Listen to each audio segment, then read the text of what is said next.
आज वो खूबसूरत नाजुक सी लड़की मेरे साथ इस कमरे में अकेली थी। आसपास कोई भी नहीं था और वो अपने आप को मेरे हवाले कर चुकी थी। ये उसकी कोई चाल थी या दीवानापन, लेकिन वो मेरी होने वाली थी। मैं उसकी शक्ल देख रहा था। उसने अपनी आंखें बंद कर रखी थीं। उसके बदन से उठती खुशबू मुझे मदहोश कर रही थी। उसका नाजुक सा दूधिया बदन मेरी बाहों में था और मेरे होंठ उसके होंठों पर। आज मुझे खुद पर कंट्रोल नहीं था। ना चाहते हुए भी मैं हर हद से गुजर जाना चाहता था। मुझे वो सारी बातें याद आ रही थीं जो पहले कभी उसने मुझसे कही थीं। वो मुझे बेवकूफ़, पागल, गरीब जैसे नामों से बुलाया करती थी। वो कहती है, गरीब आदमी इधर आ, मेरी बात सुन। और फिर वो दिन मैं कैसे भूल सकता था जब उसने मुझ पर इतना बड़ा इल्ज़ाम लगाया था। मुझे मेरे ही मालिक की नज़रों में गिराने की कोशिश की थी। मेरे साफ सुथरे कैरेक्टर पर उंगली उठाई थी। हालांकि मैंने उसे कभी गलत नज़र से नहीं देखा था, लेकिन आज वो खुद मेरे सामने ऐसी हालत में मौजूद थी कि मैं जो चाहे वो कर सकता था। और फिर मैं भी तो मर्द ही था, और ऐसी औरत तो इसी काबिल ही होती है कि उसके साथ कुछ भी अच्छा न किया जाए, जो बेकार में ही गरीब मजबूरों को परेशान करे, किसी की ज़िंदगी को ख़राब करने की कोशिश करे।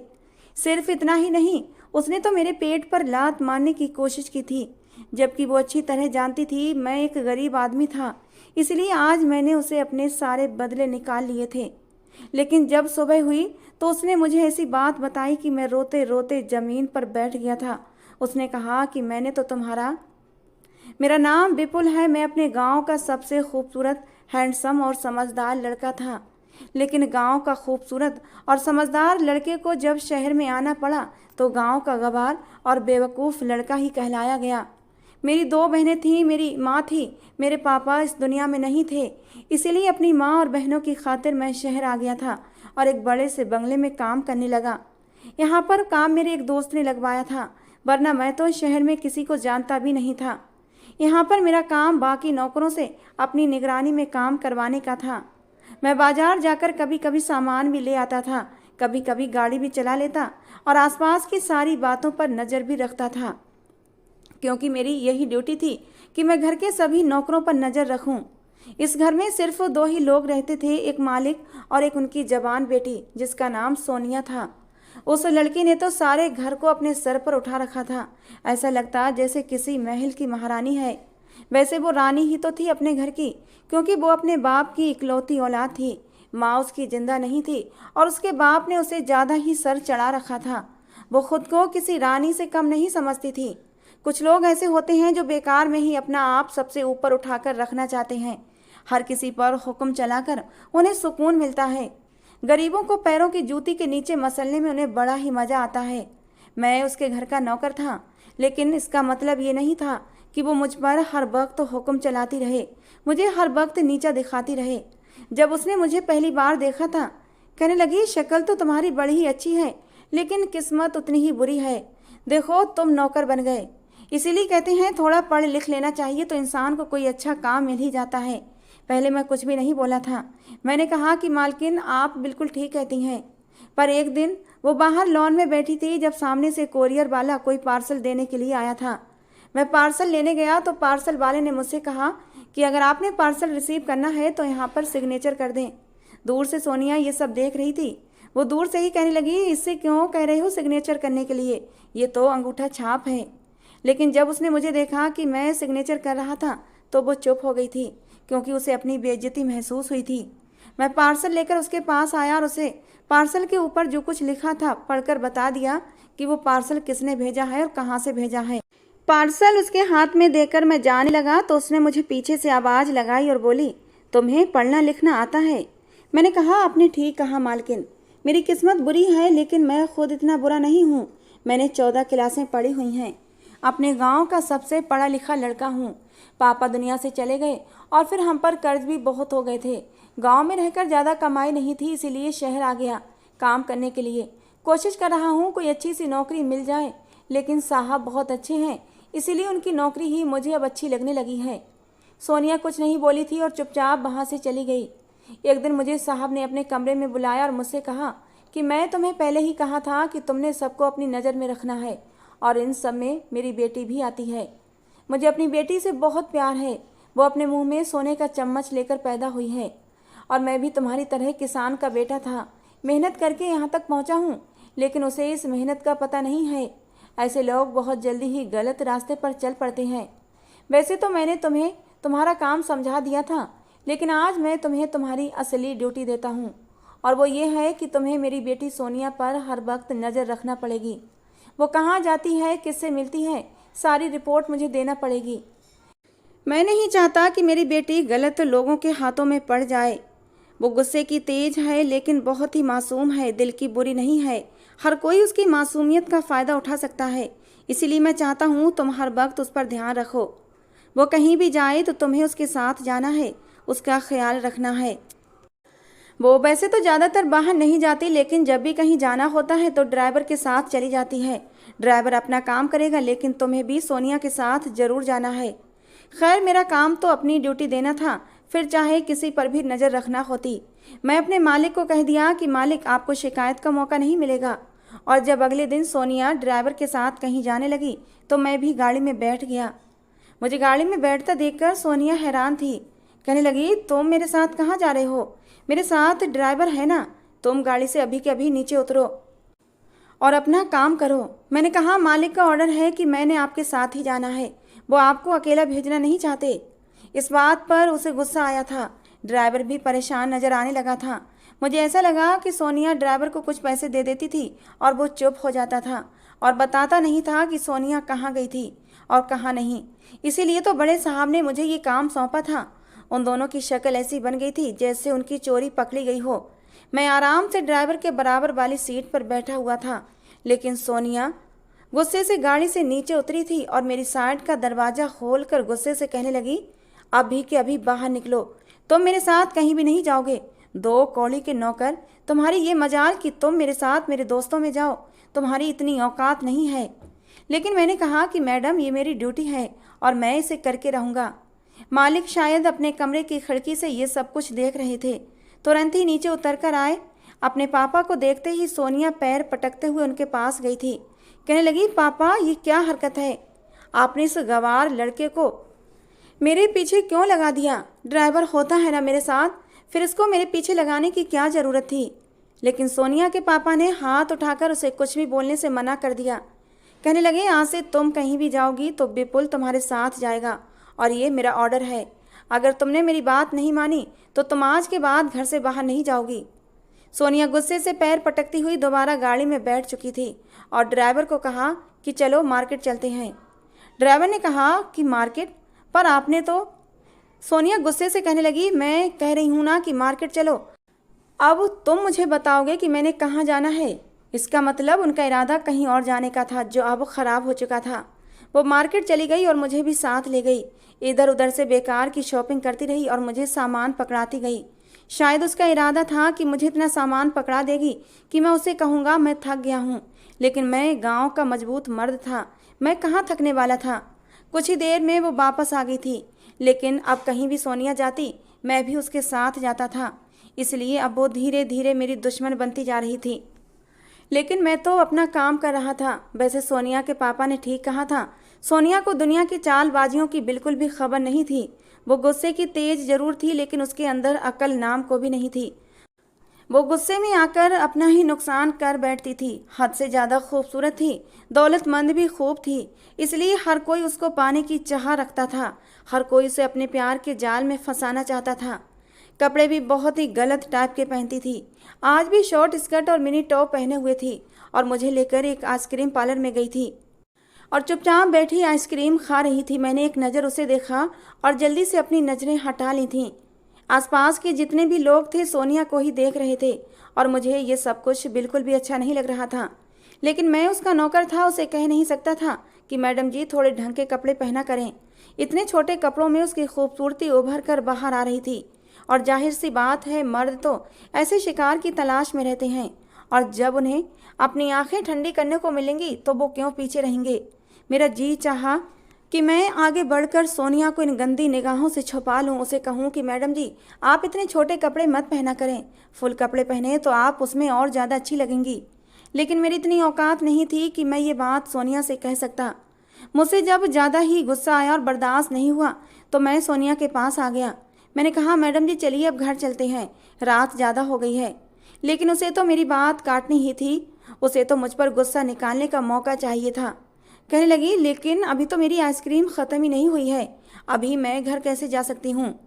लेकिन अगले ही पल उसने एक ऐसी हरकत कर दी कि मैं दंग रह गया था। उसने अपनी आइसक्रीम का कप मेरे मुंह पर फेंक दिया। कहने लगी, आइसक्रीम ख़त्म नहीं हुई थी, लेकिन उसे ख़त्म तो करना ही था ना, तो ये आइसक्रीम तुम खा लो, फिर हम घर चलते हैं। सब लोग सोनिया की हरकत पर हंसने लगे थे। मुझे अपनी बहुत ज़्यादा इंसल्ट महसूस हुई थी, लेकिन मैं बर्दाश्त कर गया था, क्योंकि अगर मैं कुछ कह देता तो वो अपने बाप को बढ़ा चढ़ाकर कहती और मुझे नौकरी से निकाल देती। लेकिन मुझे इस वक्त नौकरी की बहुत ज़्यादा ज़रूरत थी। लेकिन सोनिया की इस हरकत से मुझे दुख बहुत हुआ था, पता नहीं वो ऐसी क्यों थी।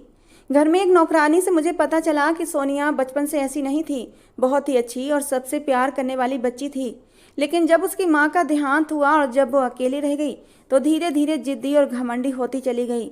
शायद उसकी परवरिश करने वाला कोई नहीं था। उसी नौकरानी ने मुझे बताया कि सोनिया मेम साहब की एक जगह सगाई भी हुई थी और किसी वजह से वो टूट गई थी। मैंने पूछा, आखिर सगाई टूटने की क्या वजह थी? तो उसी नौकरानी ने मुझे बताया कि ये सगाई मालिक की एक बिजनेस डील थी। वो लड़का मालिक के बिजनेस पार्टनर का बेटा था और अपने बिजनेस को बढ़ाने के लिए मालिक ने उस लड़के के साथ सोनिया की सगाई की थी। सोनिया को वो लड़का अच्छा लगने लगा था और वो उसके साथ हर जगह आने जाने लगी थी। मालिक ने भी ऐतराज़ नहीं उठाया था। लेकिन एक रात वो लड़का सोनिया मेम साहब को होटल में ले गया और उसे नशीली चीज़ खिलाकर उसकी इज्जत पर हाथ डालने की कोशिश की थी। लेकिन वो तो भगवान की कृपा हुई थी कि सोनिया मेम साहब का ड्राइवर वहाँ पर समय पर पहुँच गया था और इस तरह उसकी इज्जत बच गई थी। लेकिन इतना सब कुछ हो जाने के बाद भी मालिक को अपने बिजनेस की पड़ी थी। उन्होंने बात को रफे दफे करना चाहा था।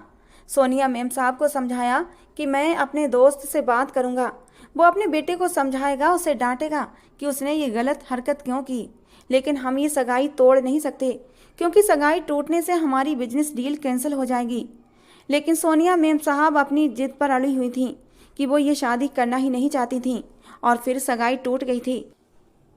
और फिर उसके बाद सोनिया मेम साहब 3-4 महीने तक अपने कमरे से बाहर नहीं निकली थीं। उन्हें सदमा सगाई टूटने का नहीं था, बल्कि इस बात का था कि उनके बाप ने उनका इस्तेमाल किया था। बस तभी से सोनिया मेम साहब बदलने लगी थीं। वो हर वक्त तो बड़े मालिक से जिद लगाती रहती, उनसे लड़ती झगड़ती रहती, जो काम करने को मना करते वही करती। अपने आप को दुख पहुंचाने के लिए हर गलत काम करने की कोशिश करती हैं और उन्हें इस बात का भी पता नहीं होता कि वो अपने बाप को दुख पहुंचाने के साथ साथ खुद की ज़िंदगी भी बर्बाद कर रही हैं। और इसीलिए बड़े साहब ने तुम्हें ये काम सौंपा है। तुम दूर दूर से अपना काम करना, कभी भी छोटी मेम साहब से मत उलझना, क्योंकि जब वो अपने बाप से बदला ले सकती हैं तो वो तुम्हारे साथ भी कुछ भी कर सकती हैं। ये सब कुछ जानने के बाद मुझे कुछ इतना अजीब नहीं लगा था, क्योंकि मैं जानता था कि अमीर लोग इसी तरह के होते हैं। उनके पास पैसा होता है, घर बंगला होता है, गाड़ी होती है, बैंक बैलेंस होता है, सब कुछ होता है, लेकिन वो एक दूसरे को खो चुके होते हैं। आपस में उनमें कोई भी रिश्ता नहीं होता। घर में अपने से ज़्यादा नौकर रहते हैं। बस इसी तरह ज़िंदगी गुजरती है। बेटा अपनी ज़िंदगी में मस्त है तो बेटी अपनी ज़िंदगी में मगन है। माँ को अपनी सोशल एक्टिविटीज़ से फुर्सत नहीं, बाप को अपने बिजनेस से फुर्सत नहीं। यही होती है अमीर लोगों की ज़िंदगी। पर ये सारी बातें जानने के बाद मैंने इतना ज़रूर सोचा था कि मैं सोनिया से खुद से कोई भी झगड़ा मोल लेने की कोशिश नहीं करूँगा। लेकिन वो तो मेरे खिलाफ हो चुकी थी। और फिर एक दिन मैंने कुछ ऐसा देखा कि वो बात अगर मैं बड़े साहब को ना बताता तो ये नमक हरामी होती। मैंने देखा कि सोनिया पिछले हिस्से में बैठी थी और सिगरेट पी रही थी। ये देख कर तो मैं हैरान हुआ था। इससे पहले मैंने उसे कभी सिगरेट पीते नहीं देखा था। इसका मतलब कि वो ये सब कुछ छुप छुप कर करती थी। मैं वहाँ पहुँच गया था। मैंने उससे कहा, ये आप क्या कर रही हैं? मुझे देखकर वो एकदम से चौंक गई थी और अपना सिगरेट वाला हाथ पीछे कर लिया था। इसका मतलब यही था कि वो ये सब कुछ छुप कर ही कर रही थी। लेकिन फिर भी मैं तो नौकर था, इसलिए मुझे उसे तेवर तो दिखाने ही थे। कहने लगी, तुम्हें क्या, मैं चाहे कुछ भी करूं। मैंने कहा, आपको सिगरेट नहीं पीनी चाहिए। आपके पापा इतने बड़े बिजनेसमैन हैं, इतना बड़ा बिजनेस करते हैं, लेकिन फिर भी वो इस तरह की हरकतें नहीं करते और आप एक लड़की होकर ये सब कुछ कर रही हैं। अगर आपके पापा को पता चला तो उन्हें कितना दुख होगा। वो कहने लगी कि मुझे भी बहुत कुछ बुरा लगता है, मैं भी बर्दाश्त करती हूँ, तो वो भी कर लें। और तुम हम बाप बेटी के मामले में ना ही बोलो तो अच्छा है। मैंने कहा ठीक है, फिर मैं उनको बता देता हूँ कि आप ये सब कुछ कर रही हैं। मेरी बात सुनकर वो गुस्से के मारे लाल पीली हुई थी। कहने लगी तुम 2 कौड़ी के नौकर मेरी शिकायत लगाओगे? मैंने कहा कि हाँ, अगर आप कोई गलत काम करती हैं तो मैं आपके पापा को ज़रूर बताऊंगा, चाहे मैं नौकरी से ही क्यों ना निकाला जाऊं। वो कहने लगी फिर जाओ और बता दो, लेकिन शक्ल से ही परेशान नजर आने लगी थी। फिर भी मैंने सोच लिया था कि मैं बड़े साहब को बता दूंगा और मैं सीधा उनके पास चला गया था। वो भी पीछे पीछे मेरे आई थी और इसका मतलब वो चाहती थी कि मैं उसकी हरकत के बारे में उसके पापा को ना बताऊं। मैंने कहा बड़े मालिक, आपसे ज़रूरी बात करनी है। उन्होंने कहा हाँ बोलो, क्या बात है? सोनिया बहुत डरी हुई थी। मैंने कहा वो गाड़ी ख़राब हो गई है, उसको शोरूम भेजना है। कहने लगे हाँ, मैं भी यही सोच रहा था। ठीक है, तुम कल ही ले जाना। सोनिया ने एक लंबी सांस ली थी, जैसे बड़ी आफत आने से पहले ही ख़त्म हो गई हो। लेकिन अगले दिन मैंने उसे कहा कि मैंने तुम्हें सच से बचा लिया है और तुम्हारे बाप को नहीं बताया, लेकिन अगर तुमने दोबारा ऐसी हरकत की तो मैं बड़े साहब को सब कुछ बता दूंगा, क्योंकि मैंने आपको एक आखिरी मौका दिया है। मुझे लगा वो मेरा धन्यवाद करेगी और कहेगी हाँ ठीक है, मैं अब आगे से ऐसी कोई भी गलत हरकत नहीं करूँगी, और शायद वो खुद ही ठीक भी हो जाएगी। लेकिन वो तो और भी ज़्यादा भड़क उठी थी। कहने लगी तुम होते कौन हो मुझे मौका देने वाले? शक्ल देखी अपनी, गवारों के बीच पलकर बड़े हुए हो और 2 टके के आदमी। 4 क्लासें क्या पढ़ ली, अपने आप को बड़ा होशियार और पढ़ा लिखा समझते हो। जब मैं अपने बाप की बात नहीं मानती तो तुम्हारी बात क्यों मानूंगी? कौन हो तुम? मुझे बड़ा ही गुस्सा आया। मैंने कहा मुझे पहले ही बता देना चाहिए था, लेकिन वो भी तो मुझे हल्के में ले रही थी। अब मैं सीधा बड़े साहब के पास चला गया था। मैंने उनको ये भी कह दिया कि मैं कल भी आपको यही बात बताने आया था, लेकिन चुप हो गया था। और वो बात यह है कि आपकी बेटी सिगरेट पीती है। वो क्या समझती थी, अगर वो जवान थी, जज्बाती थी, तो मैं भी कमज़ोर लड़का नहीं था। गुस्सा मुझे भी आ गया था। और फिर ये तो मेरा काम था, मैं अपने काम से गद्दारी कैसे कर सकता था? मुझे बड़े साहब ने इसीलिए तो रखा था। वो मुझे तनख्वाह के अलावा भी बहुत से पैसे दिया करते थे, मेरी हर तरह से मदद किया करते। उनकी वजह से मेरे घर में चूल्हा चल रहा था, मेरी बहनों की पढ़ाई चल रही थी, मेरी माँ खुश थी। सोनिया ने जब ये कुछ देखा तो वो एकदम से घबरा गई थी। उसके पापा ने कहा क्या ये सच है? कहने लगी नहीं पापा, ये झूठ बोल रहा है, ये मुझ पर इल्ज़ाम लगा रहा है। बड़े साहब ने कहा ये इस घर का नौकर है और तुम पर इल्ज़ाम लगाकर इसे क्या मिलेगा? सोनिया कहने लगी लेकिन पापा, मैं सिगरेट नहीं पीती, आपको तो पता है ना मुझे अपनी स्किन और अपनी फिगर की कितनी चिंता रहती है। अगर मैं सिगरेट पीऊँगी तो मैं बीमार पड़ जाऊँगी, और मैं ऐसा बिल्कुल नहीं चाहती।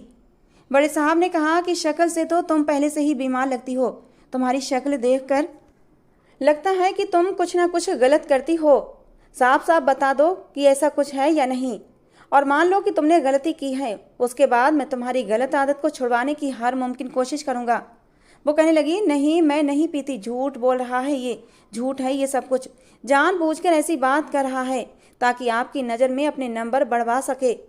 लेकिन बड़े साहब को मुझ पर विश्वास था कि मैं झूठ नहीं बोल रहा था, लेकिन फिर भी मुझे सच्चा ठहराने की खातिर और सोनिया की सच्चाई का पता करने की खातिर बड़े साहब सोनिया को डॉक्टर के पास लेकर गए थे।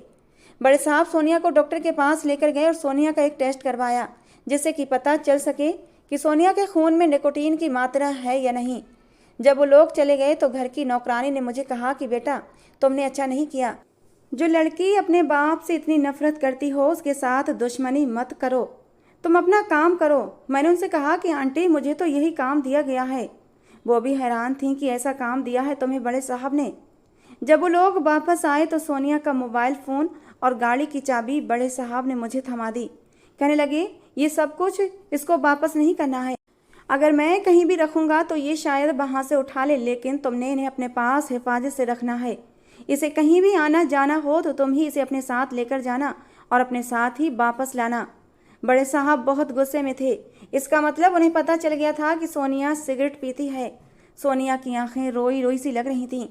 सोनिया अपने कमरे में बंद हो गई थी। उसके पास उसका एटीएम कार्ड और क्रेडिट कार्ड भी ले लिया गया था। थोड़ी देर बाद बड़े साहब ने मुझे अपने कमरे में बुलाया था। वो बहुत परेशान से नज़र आ रहे थे। कहने लगे तुमने अच्छा किया कि मुझे बता दिया, मैं बहुत ज़्यादा परेशान था। इस पर नज़र रखनी होगी कि ये दोबारा ये काम ना करे। डॉक्टर्स ने बताया है कि पिछले 3-4 साल से ये ऐसा कर रही है। मैं तो हैरान हूँ कि मुझे पता ही नहीं चला। शायद मेरे घर के सारे नौकर इस बारे में जानते थे, लेकिन किसी ने सोनिया के डर की वजह से मुझे नहीं बताया।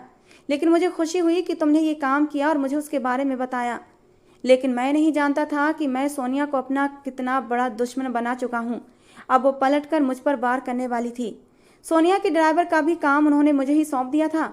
सोनिया को अब अय्याशियाँ करने के लिए नहीं मिलती थीं, तो वो अब तड़पने लगी थी और मुझसे बदला लेने का कोई भी मौका हाथ से जाने नहीं देती। भरे बाजार में मेरी इंसल्ट कर देती, लेकिन मुझे नहीं पता था कि वो मेरे साथ इतना घिनौना खेल भी खेल सकती है। एक बार वो अपनी एक सहेली के साथ घूमने के लिए बीच पर गई थी। मैं भी उसके साथ था। वो अपनी सहेली के साथ पानी में खेल रही थी, लेकिन कुछ ही देर बाद सोनिया बेहोश होकर गिर गई। उसकी सहेली चीखती हुई मेरे पास आई थी कि सोनिया की हालत बहुत ख़राब है, जल्दी चलो। मैं भागता हुआ गया तो सोनिया रेत पर लेटी हुई थी। उसका पूरा शरीर भीगा हुआ था और वो धीरे धीरे कांप रही थी। शायद उसे ठंड लग चुकी थी। अंधेरा चारों तरफ बढ़ने लगा था। बीच पर अब लोग भी बहुत कम रह गए थे। उसकी सहेली रोते हुए कहने लगी, मुझे तो लगता है इसे ठंड लग गई है।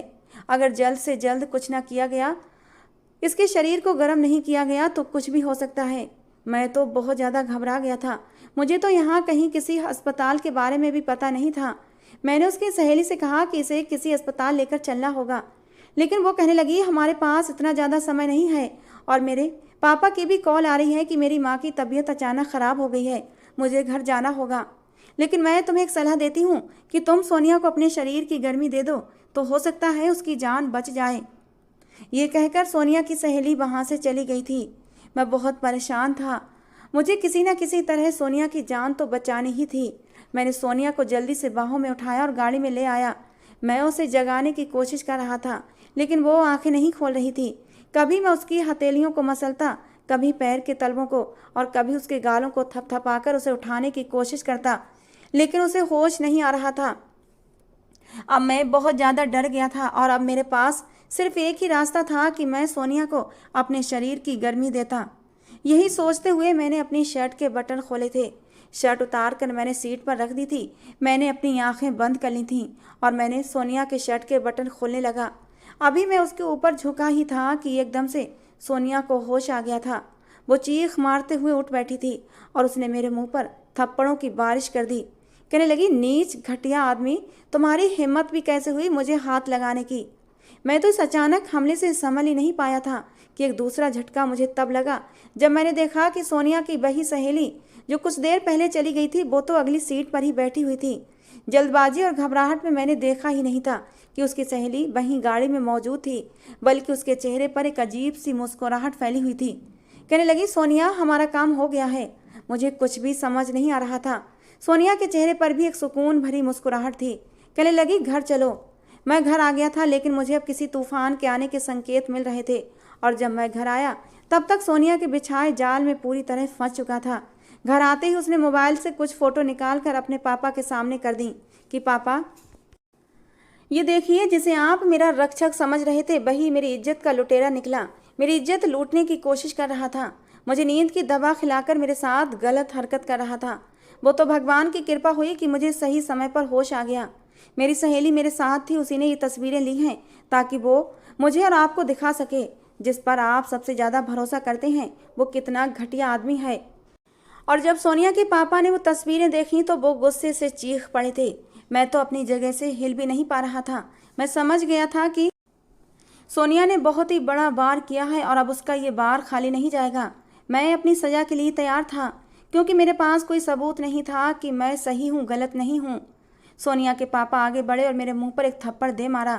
कहने लगे, मैंने तुझे अपनी बेटी की इज्जत संभालने के लिए रखा था, तू तो उसकी ही इज्जत का दुश्मन बन बैठा। लेकिन फिर भी मैंने अपने बचाव में कहा था कि बड़े मालिक, ऐसा कुछ भी नहीं है जैसा आप सोच रहे हैं, बल्कि मुझे फंसाया गया है। लेकिन इससे पहले ही बड़े साहब का हाथ अपने सीने पर गया था और दर्द की एक तेज लहर उनके सीने में उठने लगी थी। वो वहीं ढेर होते चले गए। उन्हें दिल का दौरा पड़ा था। जल्दी जल्दी हम उन्हें अस्पताल लेकर भागे थे। बड़ी ही मुश्किल में उनकी जान बची थी। कई घंटे लग गए थे। डॉक्टरों ने कहा कि वो विपुल से मिलना चाहते हैं। हम दोनों ही बाहर थे। मैं अंदर गया तो सोनिया के पापा बहुत परेशान थे। कहने लगे, मैं सोनिया की वजह से बहुत परेशान हूँ। मुझे पता है सोनिया ने तुम पर जो इल्ज़ाम लगाया है वो गलत है, क्योंकि मुझे तुम पर भरोसा है। तुम सोनिया के साथ कुछ भी गलत नहीं करोगे। हार्ट अटैक आने का भी मैंने नाटक किया है। मैं अपनी बेटी से बहुत प्यार करता हूँ, लेकिन वो मुझसे नफरत करती है। उसके दिल में मेरे लिए गलतफहमी पड़ चुकी है।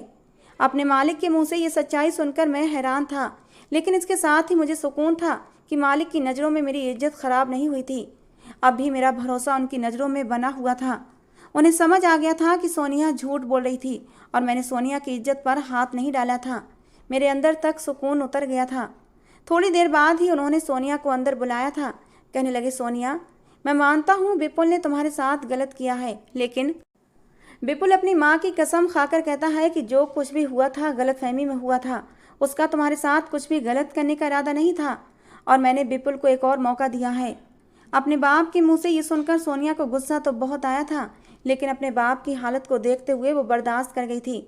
उसे लगा उसका ये वार खाली नहीं जाएगा और वो मुझे नौकरी से निकलवा देगी। लेकिन मुझे पता था कि सोनिया अब भी चुप होकर नहीं बैठेगी। कुछ ही दिन बाद मेरी बहन की शादी थी। मैं अपनी बहन की शादी में गया था। मेरी माँ बहुत खुश थी क्योंकि इस नौकरी से मेरे घर के हालात बदलने लगे थे।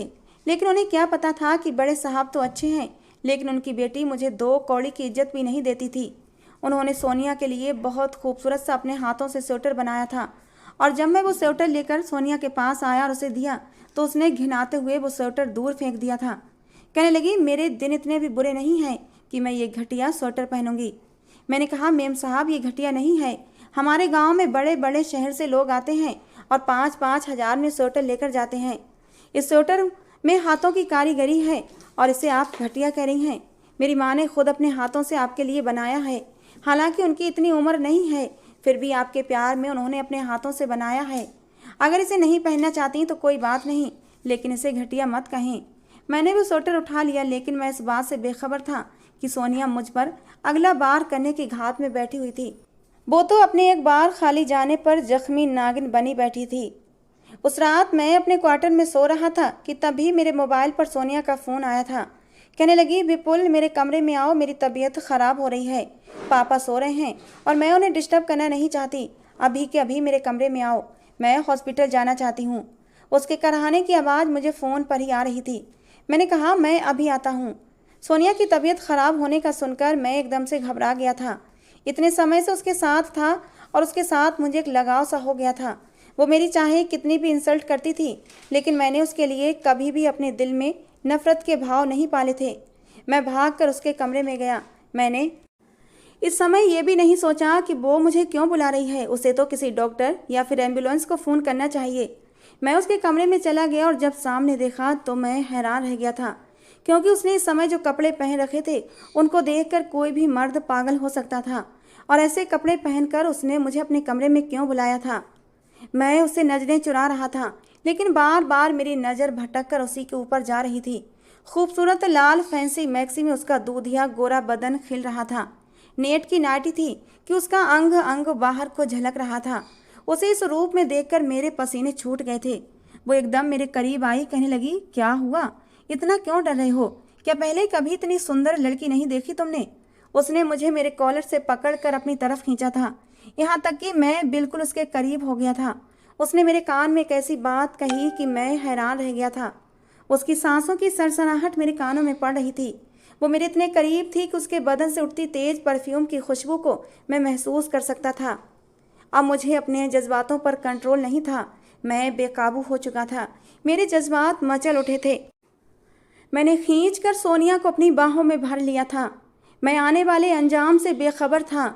शायद ये पल ही कुछ ऐसे थे कि मैं मदहोश हो गया था और सब कुछ भूल गया था कि वो मेरी मालिक की बेटी थी और मैं एक छोटा सा नौकर था। याद था तो बस ये कि मेरी बाहों में एक बहुत ही खूबसूरत सी लड़की है जिसने खुद ही अपना आप मुझे सौंप दिया था। मैंने दोनों हाथों से उसे पकड़ा और उसके होंठों पर अपने होंठ रख दिए। और फिर दोस्तों, कहानी अभी अधूरी है। इसका अगला और अंतिम भाग कल इसी समय अपलोड किया जाएगा। अब तक की कहानी आपको कैसी लगी ज़रूर बताना। पसंद आई हो तो प्लीज़ लाइक करना। रोज़ एक नई कहानी सुनने के लिए हमारे चैनल के साथ जुड़े रहें।